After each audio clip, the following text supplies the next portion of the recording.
ഒരു സ്നാക്സ് ആണ് നമ്മളിന്ന് ഉണ്ടാക്കാൻ പോകുന്നത്. അത് സാധാരണ നമ്മുടെ ചോറ് ഉപയോഗിച്ച് സാധാരണ ശരിക്കും വെന്ത ചോറ് നമുക്കെടുക്കാം. ആ ചോറ് ഉപയോഗിച്ചിട്ടാണ് നമുക്കിത് ഉണ്ടാക്കാൻ പോകുന്നത്. അപ്പോൾ ഞാനിവിടെ ഇത്രത്തോളം ചോറ് ശരിക്കും വെന്ത ചോറ് എടുത്തിട്ടുണ്ട്.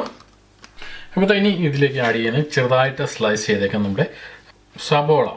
അത് നമുക്ക് ഇതിലേക്ക് ആഡ് ചെയ്യാം. ഇനി നമുക്ക് ആഡ് ചെയ്യുന്നത് ഒരു 2 പച്ചമുളക് ചെറുതായിട്ട് സ്ലൈസ് ചെയ്തിരിക്കുന്നത്.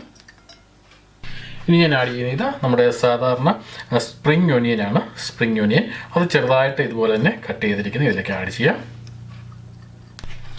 ഇനി ആഡ് ചെയ്യുന്നത് ഒരല്പം കറിവേപ്പില, ഇതുപോലെ 2 ലീഫിൻ്റെ പോർഷൻ എടുത്ത ശേഷം നമുക്ക് ജസ്റ്റ് ഇതിൻ്റെ ഒരു നല്ല ഒരു ഫ്ലേവർ ഉള്ളിലേക്ക് വരാൻ വേണ്ടി ജസ്റ്റ് ഒന്ന് പിഞ്ചിക്കഴിഞ്ഞാൽ ഒരല്പം കൂടി സാധാരണ രീതിയിൽ നോർമൽ ഇടുന്നതിൻ്റെ അപ്പുറം കൂടി ഒരല്പം കൂടി ഫ്ലേവർ നമുക്ക് ഇതിലേക്ക് ആഡ് ചെയ്യാൻ പറ്റും. അപ്പോൾ അതുപോലെ പിഞ്ചിയ ശേഷം കറിവേപ്പിലയും കൂടി ആഡ് ചെയ്യാം.